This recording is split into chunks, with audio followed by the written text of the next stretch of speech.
this YouTube stuff, this filming and trying to get it all right, this is like impossible sometimes. I sat down here, I'm trying to talk to you guys about tuning a rig, and a sanitation truck drives by, UPS truck drives by, guy with a lifted truck and a fat exhaust drives by.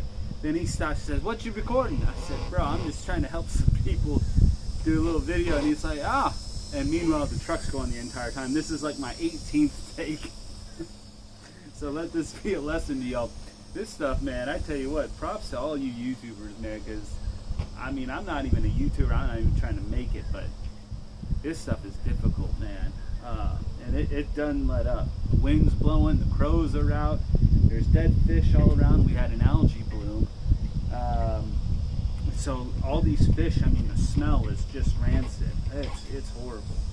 But this is what boating really is, actually. You know, you see all these channels and they're in the Bahamas and all that stuff, but let me tell you what, it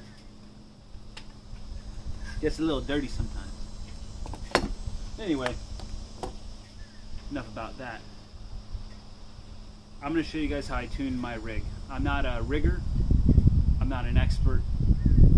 I'm just a guy that learned some stuff recently and I'm trying to share it with y'all. This right here is a cable tensioner, professional tension gauge. So it's got 3 little cutouts here across the top. You use those cutouts to measure your stays.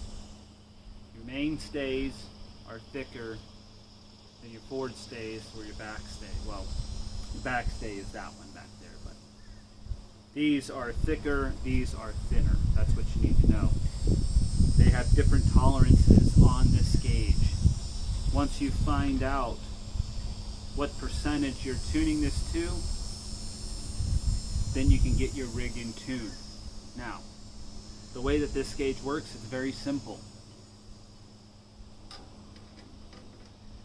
You take this puppy, you secure it just like that to a stay. You take this little handle right here, pull it out,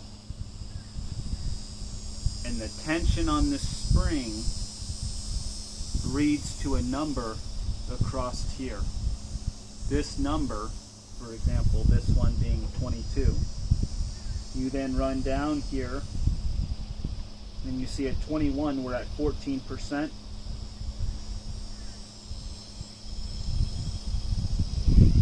So this stay is tuned to 14%. Take it off, pull this, and remove it. This one is the exact same way. Put it on there just like that. It will give you a number across the top, then you match it with the number down here, and under that is your percentage, and you'll know what you're tuned at and to what percent your tune is. It's a very simple instrument to use. It takes you a couple of times to figure it out. You got to remember that these two are the same, but this one's different sizing, so you can't use this percentage for this size, vice versa. You can't use this percentage for this size cabling. Okay, now I call these cables, but you know, they're called stays to the guy or girl or person sitting in your cubicle that doesn't have a boat. You know, they're steel cable, stainless steel braided cable, aka stays. If you're wondering what's going on here, I have all of these lifelines dropped down so that I could get on and off the boat from the dock. I could also throw my dog on there. That's the reason why all this crap is sagging down here. Now, if you're out of tune or you need to tighten or loosen these stays, you only need 2 tools. The 2 tools that I use are a pair of big vice grips like this, and an adjustable wrench. Now what you do take this, hold on to the turnbuckle like that.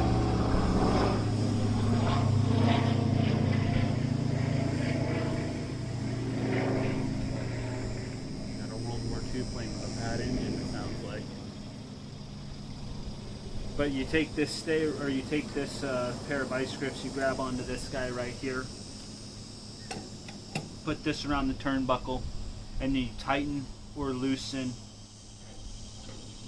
to get to your desired number that you want. You can actually tighten and loosen these with your gauge on the stay. So, as you're securing the cable or the stay and you're turning the turnbuckle, every half turn, quarter turn, or full turn, you can get a measurement or a readout from the gauge as you're going. Now, one of the things that you do want to do that I learned the hard way is you tune back to forward. So you tune your back stay. On my boat I only have one stay. Some boats have two stays. I only have one back. So I tune that first. And I only tune it to like 8%. And then I come forward. Then I tune these to 8%. Then I go back and I tune that to 12%. Then I come forward and I tune these two to 10 or 12 or 13 or 14%. Then I tackle these smaller stays that only go halfway up the mast. And you do these just like you do kind of a tire on your car. I started from back and went crisscross, and then crisscross to here, here, to there. And that's how I would tighten them. My boat, for whatever reason, liked it when I tightened these first because those would kind of equalize, and then I would come over here, tighten this one, that one would kind of equalize, and I could gauge everything in sync, and now my numbers are reading flush across the board.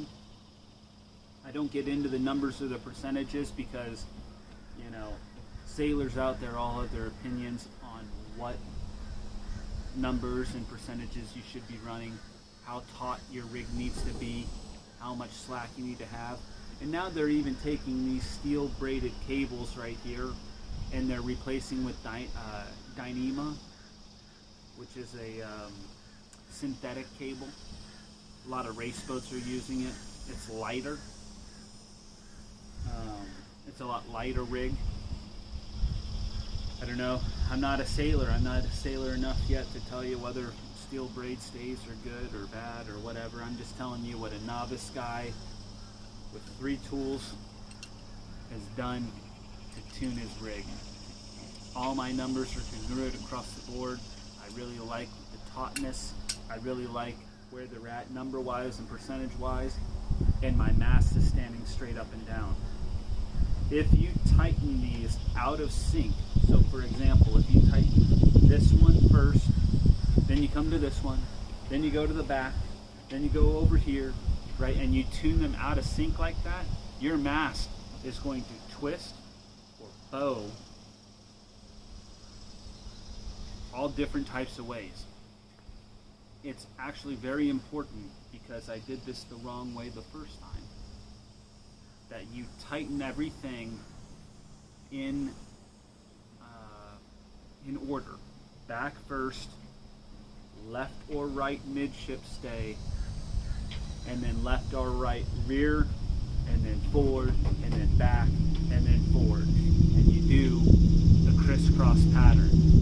Because I thought I had done it right the first time, and I looked up my mast, and all you got to do is you just look right up it like that. Put your face flush to the mast, and you look right up it, and that thing was bowed over to port, pulled over like that, because those stays on the port side were way too tight, and these were way too loose. After I adjusted everything, got everything slack, and then redid it all, I got that mast standing straight up. All these tools are very simple. A giant crescent wrench you should have. If not, get one from Harbor Freight. It's a universal piece of equipment. Vice grips, again, universal piece of equipment. These are smooth. They don't have teeth on them. I like that because it doesn't rip up the finish on the stainless steel here. Doesn't create any dimples or wear marks on them. And then this right here, you can Google or Amazon, find this on Amazon. I think it's anywhere from 80 to 150 bucks, depending on exactly which kit that you get or which model that you get. But it really is simple. It's just like tuning a guitar.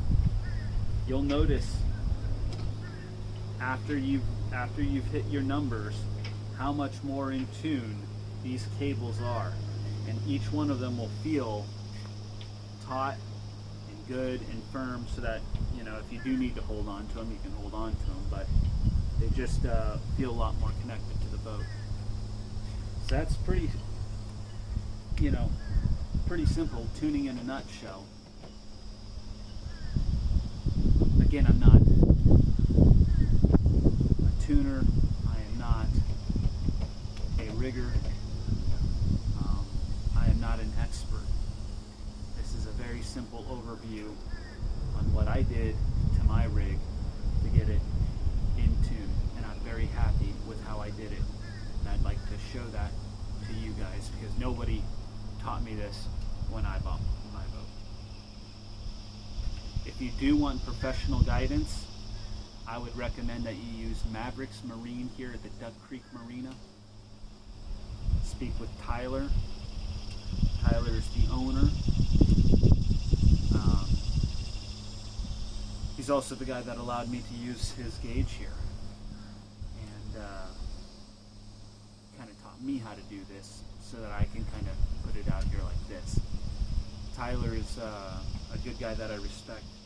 He's been all over the Caribbean, all up and down the eastern seaboard on sailboats. The guy knows his stuff, and if you're looking for professional help, which I am all the time, Tyler's the guy that I see. Mavericks Marine, Duck Creek Marina.